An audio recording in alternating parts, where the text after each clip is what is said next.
শেষ টি-টোয়েন্টিতে স্বাগতিক শ্রীলঙ্কাকে white wash করার লক্ষ্যে মাঠে টিম ইন্ডিয়া। প্রথমে ব্যাটিংয়েও তারা, তবে এদিন আর শুরুটা দারুণ হয়নি। প্রথমেই 10 রান করে জয়সওয়াল আউট, 0 রানে আউট সঞ্জু স্যামসন। রিঙ্কু করেন 1 রান। ইন্ডিয়া 3.1 ওভারে 14 রানে নেয় 3টা।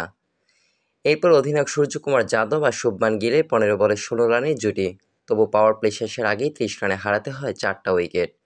অধিনায়ক আউট হয় 8 রানে।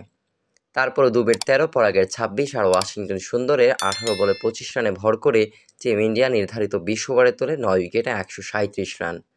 লঙ্কানদের পক্ষে থিকাসেনা 3টা আর হাসারাঙ্গা নেন 2টা করে উইকেট। 138 রানের জবাবে দারুণ শুরু শ্রীলঙ্কার দুই ওপেনারের। ওপেনিং জুটি থেকে আসে 58 রান। নিশাঙ্কা করেন 26, মেন্ডিস 43।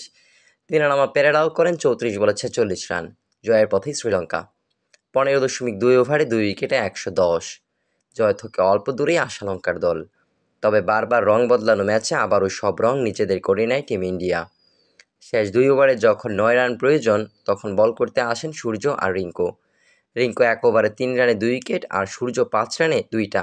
Match tie. তারপর সুপার ওভারে ওয়াশিংটন সুন্দর হয়ে ওঠেন অমানবীয়। লঙ্কান ব্যাটাররা তার ওভার থেকে করতে পারে মাত্র 2 রান। আর জবাব দিতে নেমে প্রথম বলেই তা উতরে যায় গৌতম গম্ভীরের দেশ।